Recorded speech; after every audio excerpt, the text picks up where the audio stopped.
E aí, pessoal, tudo bem? Estamos aqui de novo em mais um episódio do nosso podcast Libertados, aqui com meu amigo José Inácio. E aí, cara, o tema de hoje é um negócio bastante específico, né? O sucesso está no caos. Fiquei sabendo que é um dos temas das suas palestras. E aí, como é que você explica isso? A gente tem que passar pela dificuldade mesmo para chegar no sucesso? Boa noite, Júnior. Boa noite a todos os ouvintes e espectadores do podcast Libertates. Hoje é uma terça-feira, 17 de setembro, e um dia bem especial para a gente discutir o desequilíbrio. O sucesso está no caos. É uma palestra minha que eu criei a partir de uma inspiração de um livro de Nassim Taleb chamado Antifrágil, em que ele questiona a ordem das coisas. Segundo ele, as coisas precisam entrar em desordem para depois vir a ordem. E essa desordem é que separa o joio do trigo. É mais ou menos dizer que os fracos e os antifrágeis são separados, porque existe uma diferença entre fragilidade e antifragilidade. Eu diria, Júnior, que se lhe perguntarem qual é a diferença entre resiliente e antifrágil, o Nassim Taleb ele traz uma explicação bem interessante para esse conceito, porque na era do digital a gente escuta muitas pessoas discutindo sobre mente blindada, sobre fragilidade. Isso aí tem demais na internet, né? Pois é. O que a gente vê é o quê? As pessoas cada dia se mostrando mais frágeis. E o aspecto que nós discutimos sobre o sucesso estar no caos é sobre a antifragilidade. E como é que nós conseguimos diferenciar esse aspecto de fragilidade, de resiliência e de antifragilidade? Como é que ele funciona? Veja bem, de acordo com Nassim Taleb, uma pessoa resiliente é uma pessoa que suporta impacto, é uma pessoa que suporta pressão, mas ele não é um antifrágil. Mas não é uma pessoa que deixa de sentir as coisas, é isso? Não, uma pessoa resiliente não é uma pessoa que deixa de sentir as coisas. É aquela velha questão, como é que você se comporta diante do que você sente? Certo. Aí eu explico mais ou menos com dois exemplos. Como você reage com o problema? Isso. Eu explico mais ou menos com um exemplo simples. Vamos lá. Nós poderíamos dizer que o resiliente é uma pedra que, ao sofrer um impacto, ela permanece do mesmo jeito. Certo. Ela suporta o impacto. Esse é o resiliente. O antifrágil não. O antifrágil é alguém que, ao sofrer um impacto, ele se torna melhor. Se molda. Ele se torna melhor. Ele melhora. Não é que ele se amolda, ele melhora o seu aspecto. E aí nós podemos trazer um exemplo bem interessante. O molusco. Certo. Quando um grão de areia penetra no molusco, ele produz uma pérola. A partir de uma invasão, ele produz uma pérola. A partir da areia? A partir de um grão de areia que penetra no molusco, ele solta uma substância e essa quantidade de substância que vai se aglomerando gera uma pérola. Caramba. Ou seja, esse é um antifrágil. É alguém que traz algo melhor a partir do impacto que ele sofreu. Então, quando eu li esse livro, ele me tocou profundamente. Primeiro porque assim, ele se relaciona o tempo todo com a minha vida, com a minha história, a sequência das coisas que eu vivenciei, a forma como eu conquistei determinadas coisas, o grau de dificuldade que eu enfrentei para conquistar essas coisas, por algum momento me fez me perguntar, mas por que as coisas para mim é tão difícil? E aí, na verdade, eu descobri e inclusive eu gravei um vídeo recentemente dizendo que quem não passa pelo caos é desafortunado.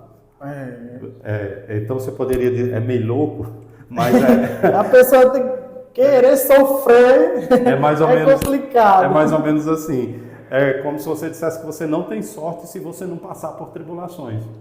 Porque essas tribulações é que te dão os antídotos para suportar. Te deixa ali mais forte, né? Por mais que o problema esteja ali em você, você saber suportar e se sair daquilo ali, já com certeza já te torna outra pessoa. Sim, é bem simples de explicar, utilizando vários exemplos da sociedade. Por exemplo, é como uma vacina.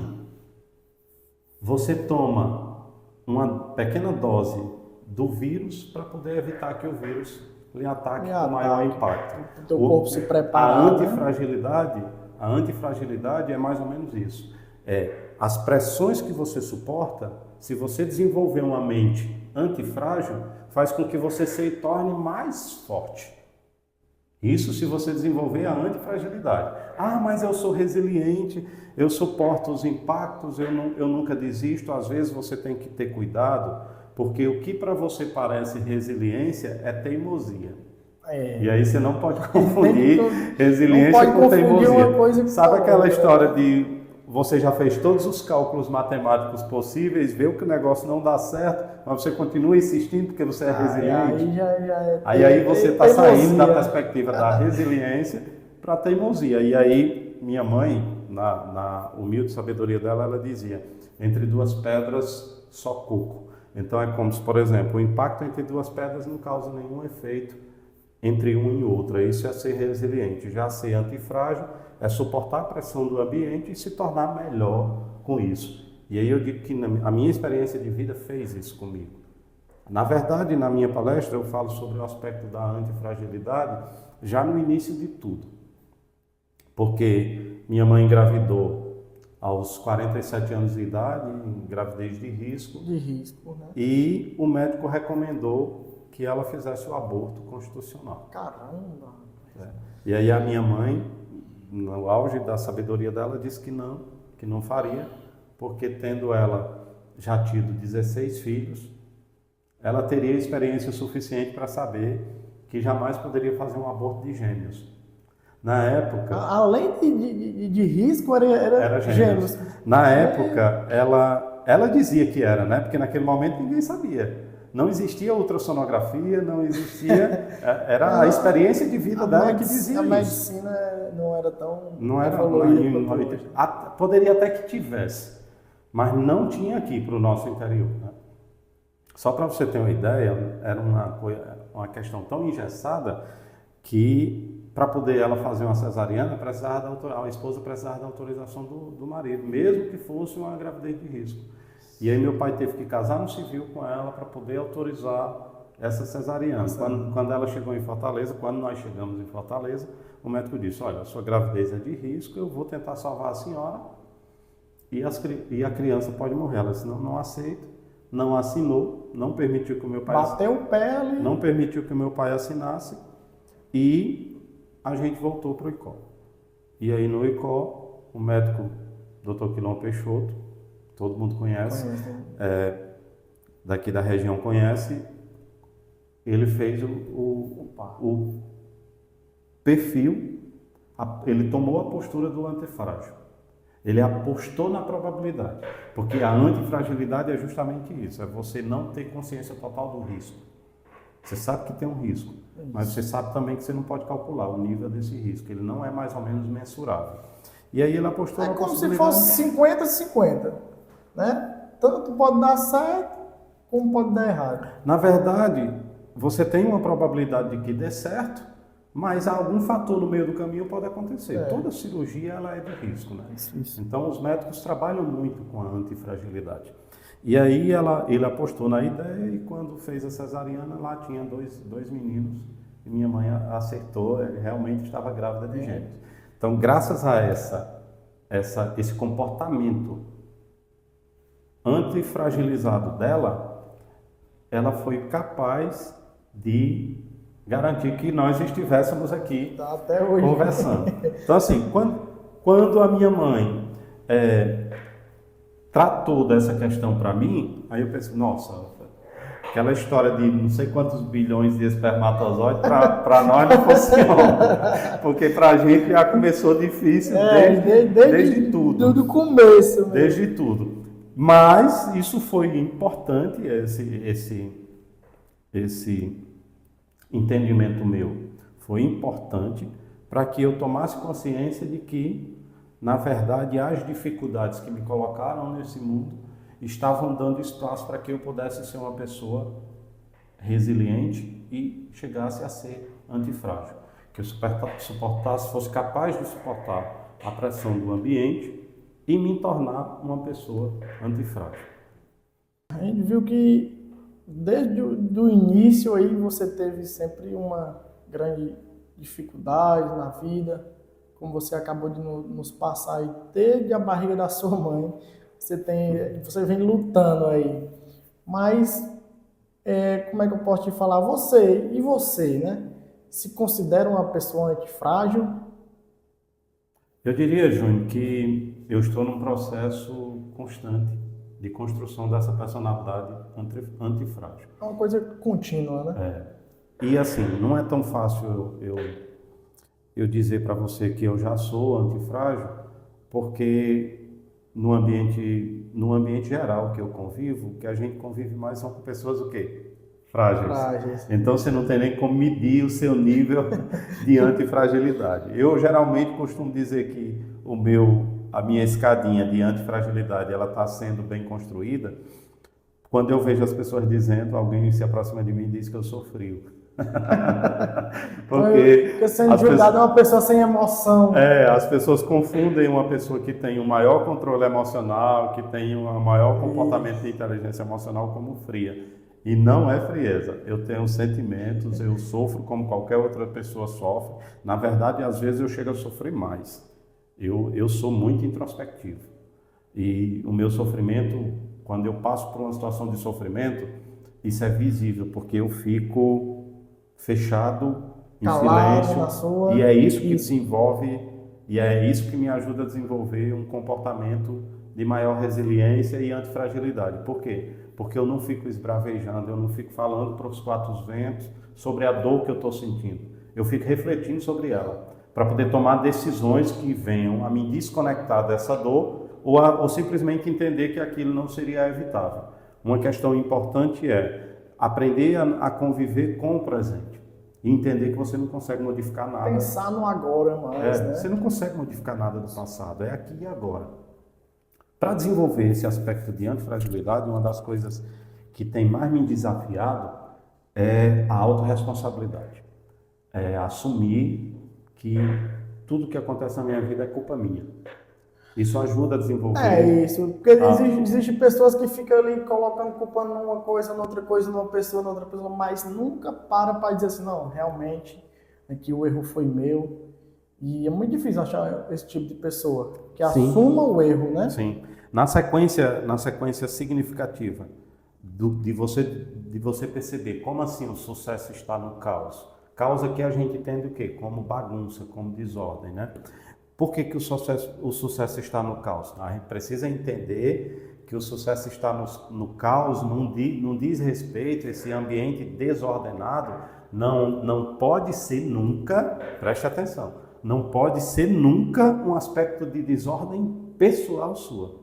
Esse caos tem que ser externo. Esse caos é externo, ele não pode ser do locus de controle interno, ele é externo. Ou seja, não foi você que deu causa.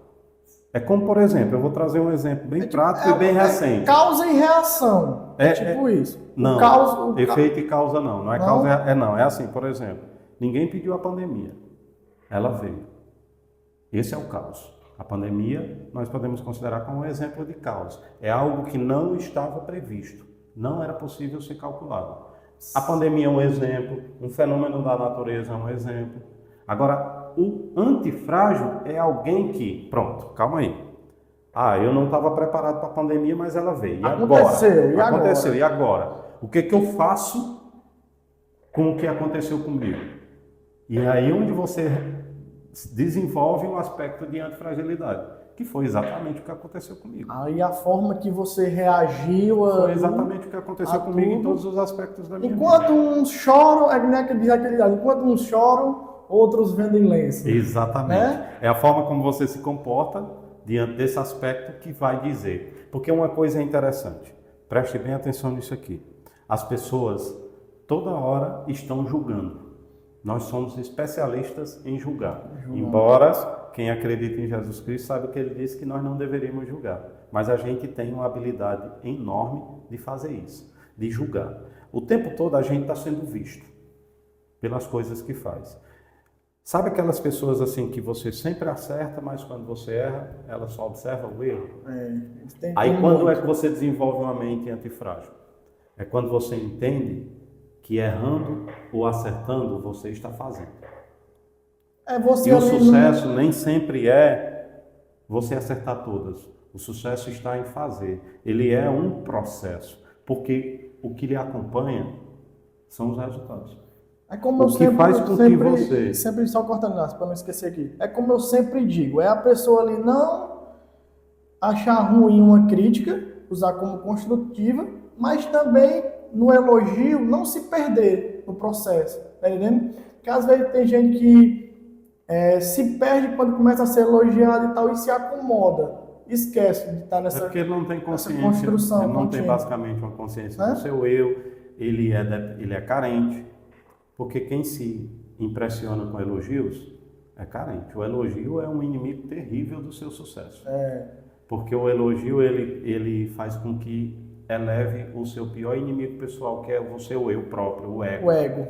Você começa a se achar melhor do que realmente você é. E na verdade, o tempo todo o ideal é que você se olhe no espelho e diga assim: eu nem sou essa Coca-Cola toda, eu nem sou o último biscoito do pacote. E aí onde entra o aspecto de eu dizer para você que eu não tenho como dizer se eu sou totalmente antifrágil, porque modéstia, com toda a modéstia possível, sem querer ser despretensioso, no meu redor eu tenho encontrado poucas pessoas antifrágeis. Então eu não tenho como medir. De repente, se eu tiver contato com um cara que bebe das fontes do estoicismo, que traz essa ideia de eu não preciso de nada para viver, aí talvez o meu lado frágil seja revelado, entendeu? Porque eu não tenho convivido ainda com essa possibilidade. Mas uma coisa que eu tenho administrado de forma significativa é a opinião dos outros ao meu respeito não importa. Agora, eu procuro o tempo todo desenvolver um comportamento que agrade a mim, porque na verdade, de verdade mesmo, o que mais me incomoda não é o que os outros dizem de você, é como você se vê. Agora, dói muito quando alguém diz e você já estava vendo assim. Entendeu? Aí, eu não sou capaz de suportar críticas, isso que ele disse é uma incoerência ou é uma agressão. Não. Na verdade, agredir você. Porque você já pensava sobre isso. E aí você acaba não desenvolvendo esse comportamento antifrágil. Não é que você seja arrogante, não é que você não escute as pessoas, mas é que você tenha plena consciência, plena consciência do que você acredita dentro do processo de construção, porque isso não acontece da noite por dia. E aí você avalia os resultados. Porque assim, nada aquela mais das pessoas que tem resultados. Exatamente. Nada aquela mais das pessoas que tem resultados. Quando, se eu tivesse tomado as decisões com base no que as pessoas acreditavam, eu não tinha feito nenhuma faculdade, eu fiz duas. Não teria feito nenhuma, continuava no meu sítio lá, a 42 quilômetros daqui, seguindo um ciclo da minha família, que seria a tendência de ser agricultor, tá entendendo? Hoje eu trabalho na agricultura por amor, mas não por necessidade, que essa é uma diferença. Eu voltei para a roça. Você olha que interessante. Quando eu morava lá no sítio, eu nasci lá no sítio, eu morei até os 28 anos de idade lá no sítio, eu detestava a roça. Mas sabe por que eu detestava a roça? Porque eu tinha que fazer isso por obrigação. Depois eu vim, construí os sonhos que eu tinha, e aí e a roça para mim agora é um hobby. Eu adoro sair no final de semana para ir para a roça. Mas não faço isso por obrigação, eu faço isso por prazer. Há uma diferença, mas desenvolver esse processo de construção do sucesso a partir das dificuldades não é fácil. E é desafiador porque também todas as pessoas que estão nessa trajetória passam pelas mesmas dificuldades que eu, e aí eu digo para você, na sua trajetória de construir o seu sucesso pessoal, é cuidado com o que você escuta das outras pessoas. Muita coisa pode lhe ajudar, mas muita coisa também pode lhe derrubar. E aí, se você desenvolve uma mente que tem consciência do seu valor e do propósito de vida que você quer construir, você avalia o que a pessoa diz, recolhe para você o que foi importante e descarta o que não interessar. Mas você continua seguindo no seu propósito. E aí vai ter cicatrizes, inúmeras cicatrizes. Tem até um livro muito interessante que eu já li, Fios e Rastros, que ele traz na introdução do livro, ele traz um exemplo bem interessante. Você já viu contar a história do labirinto do Minotauro? Já. Quem nunca assistiu ao filme Hércules, né? Isso. E o labirinto do Minotauro.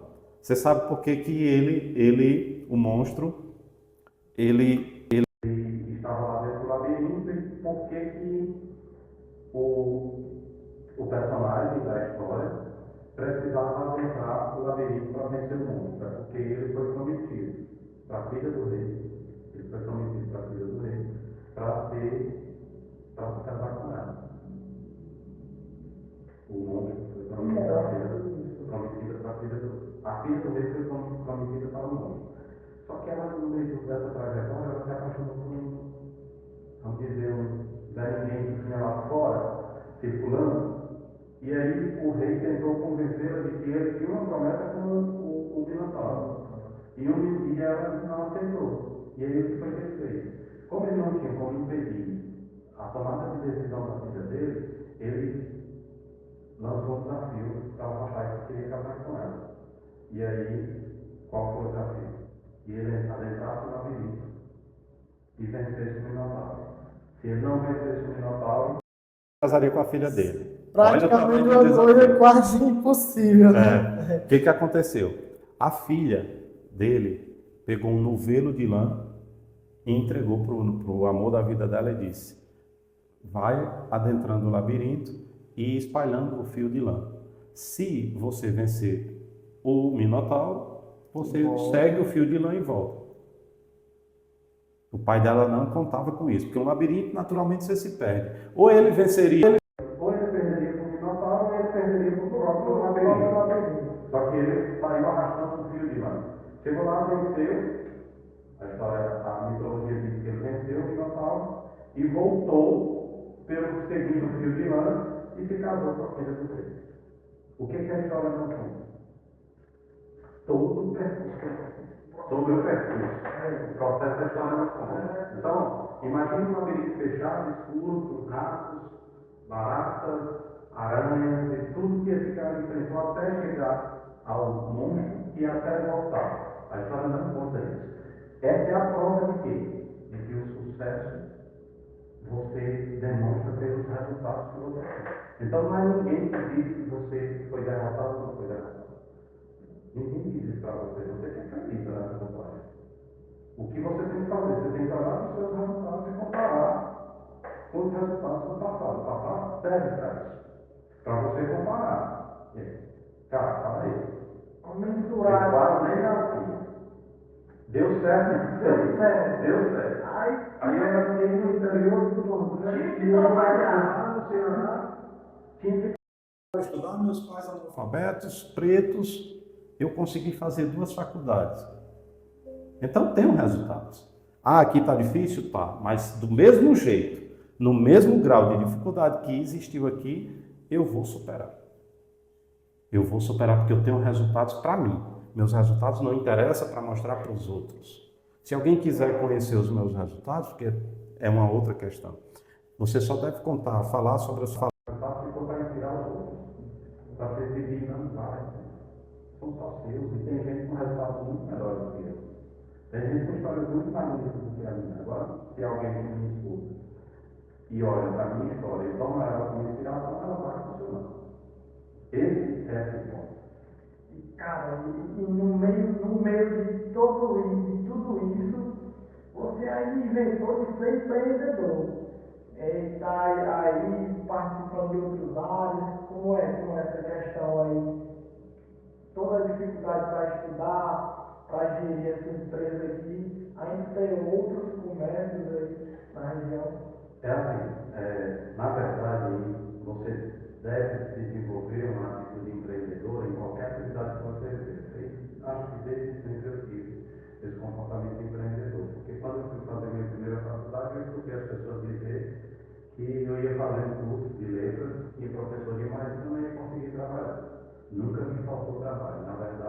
nunca trabalhei tanto como eu trabalhei quando era professor, porque eu trabalhava em 3 turnos, manhã, tarde e noite.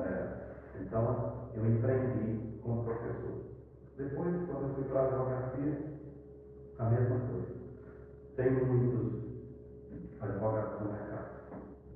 Isso não funcionou para mim. Nunca me faltou trabalho como advogado. Então, assim, o empreendedor é uma pessoa. Não interessa a quantidade de negócios ou empresas que ele tem, o empreendedor é uma pessoa. O fato de eu diversificar as atividades é mais o seguinte, conceitos de estudos e pesquisas que eu faço. E aí eu sigo uma doutrina estabelecida lá no Provérbios de Salomão, que você não deve colocar todos os ovos na mesma cesta. Então a ideia de pulverizar as atividades é mais como uma estratégia de segurança financeira, como uma estratégia de dizer assim, que aqui dá errado, aqui dá certo. Normalmente em crise esse aqui está para mim, esse aqui está. Então eu sigo princípios bíblicos e inclusive no aspecto de sucesso financeiro, quem quiser ter sucesso financeiro é só estudar Provérbios. Aliás, todos os livros que Salomão escreveu, que foi o homem mais rico que já existiu na Terra. Então a ideia não é nem sobre o aspecto de mercadológico, mas sobre o aspecto de um princípio de sabedoria trazido lá da Bíblia, que é desafiador, que é um processo que ainda está em construção. Eu digo para você que se nós tivermos uma outra conversa daqui a 10 anos, eu estarei em outro nível. Mas passando pelo processo e por todas as dificuldades que o sistema impõe. Fatores externos e fatores internos. Mas uma coisa ninguém vai ver é ele desistir. Esse é um aspecto importante. E é isso que é o X da questão.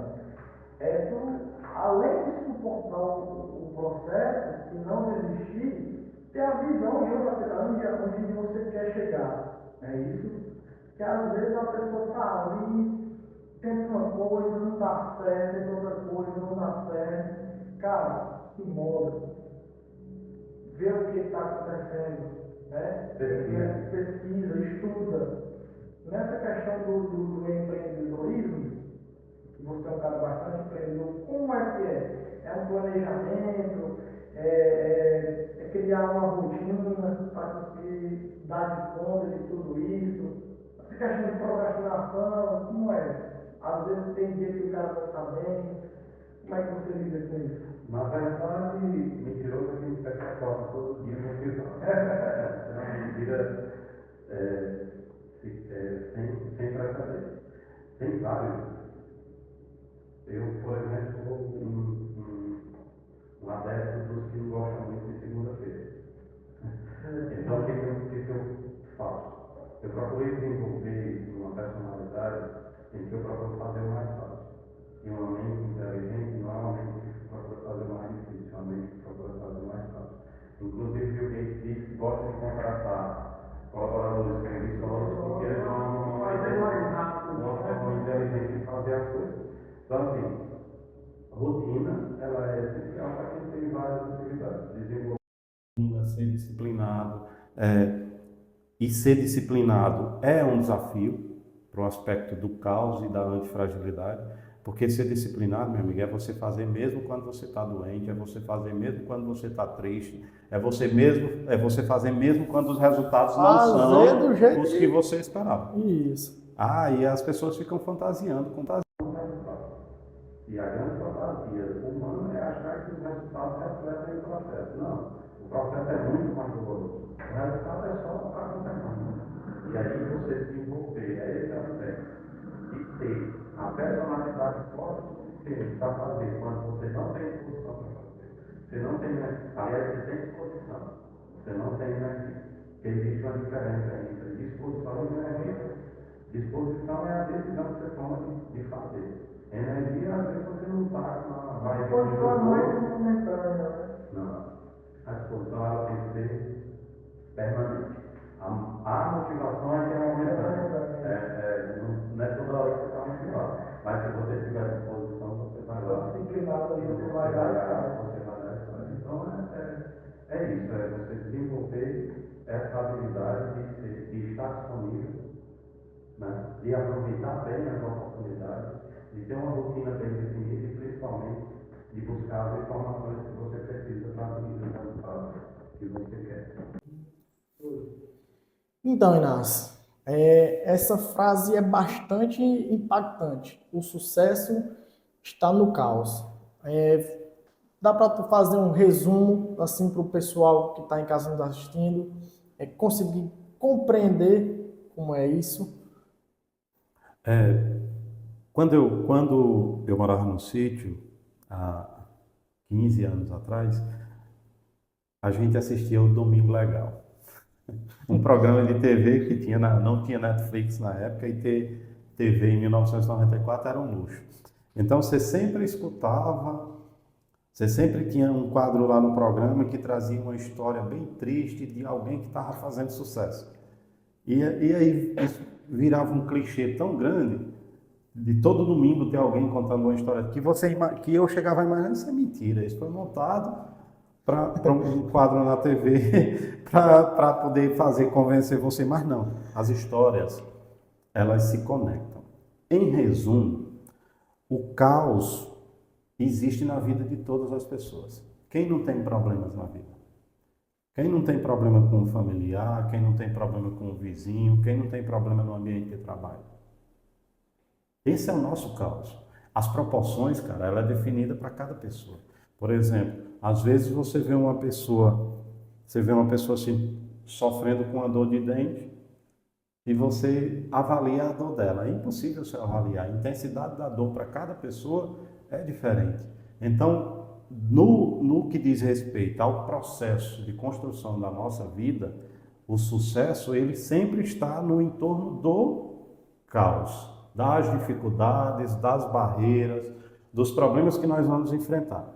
A grande diferença é, todos vão passar por esse processo, mas nem todos vão suportar o processo.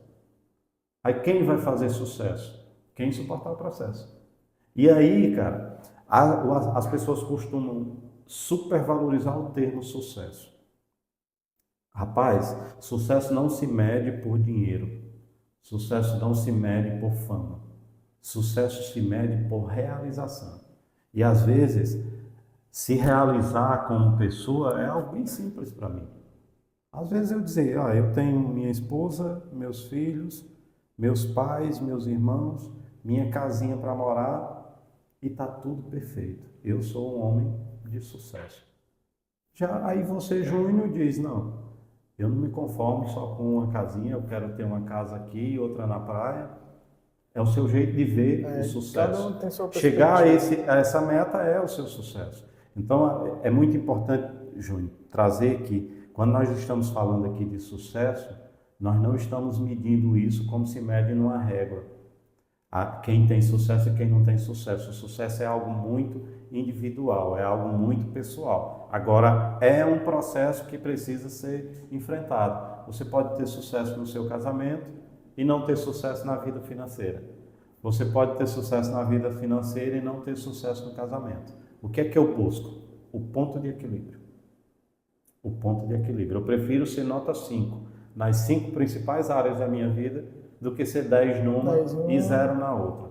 As 5 áreas que eu estou falando: família, sociedade, finanças, saúde e relacionamentos. Essas 5 áreas. Eu prefiro ser 5 nelas, porque eu estou num ponto de equilíbrio, do que eu ser 10 em finanças, mas não consigo me relacionar com meus filhos. Eu sou um empresário de sucesso, mas não tenho respeito da minha família. Não tenho respeito dos meus filhos. Ou eu tenho um casamento blindado, como muita gente vende aí, eu tenho um casamento blindado, mas tem problemas financeiros. Não busco equilíbrio. Eu já estou salvo aqui na terra. Eu sou da igreja tal e eu sou o santo aqui na terra. Mas as outras minhas áreas é tudo bagunçado porque eu dedico toda a minha energia a ele. Então o sucesso é essa busca do equilíbrio, tendo consciência de que ele é construído a partir das dificuldades do dia a dia, a partir dos intempéries que nós enfrentamos, dos momentos difíceis e das diversas vezes que a gente tem vontade de desistir. E esse é outro ponto para o próximo debate. As pessoas que conseguem não quer dizer que elas não sentem vontade de desistir. Por diversas vezes elas sentem vontade de desistir, mas a força que move elas é muito maior do que a força Resistência. Cara, que top essa explicação. Como você falou aí, de mensurar. Dá para mensurar o caos de cada. Que às vezes o meu caos não é o seu. A dor que eu sinto, às vezes para você pode ser uma besteira, alguma coisa, e vice-versa. E o sucesso. Às vezes tem pessoas que almejam uma vida lá em cima, né? Mas tem dinheiro, acontece. Tem gente que tem muito dinheiro, mas não é feliz na sua vida familiar, sua vida pessoal, né? E tem outros que com tão pouco já é muito feliz na vida. E, cara, essa frase é bastante impactante. O sucesso está no caos. Aí vai de cada pessoa, de como cada pessoa Observa o seu observa o caos seu caos e o seu sucesso. e o seu sucesso. Né? Como ela metrifica o seu Sucesso que é independente para cada pessoa. Pois é, cara, aí é isso. Meu irmão, valeu. Mais uma vez eu falo aqui. Encerrado, pessoal. Não se esquece. Se inscreve aí no canal, ativa o sininho, segue a gente nas redes sociais aí, Podcast Libertário. E contamos com a ajuda de todos vocês. Valeu, irmão. Obrigado. Obrigado pela audiência e paciência. Se quiserem dar sugestões sobre temas, nós estamos aqui para ajudar e debater com vocês. Acreditem, o sucesso está no caso.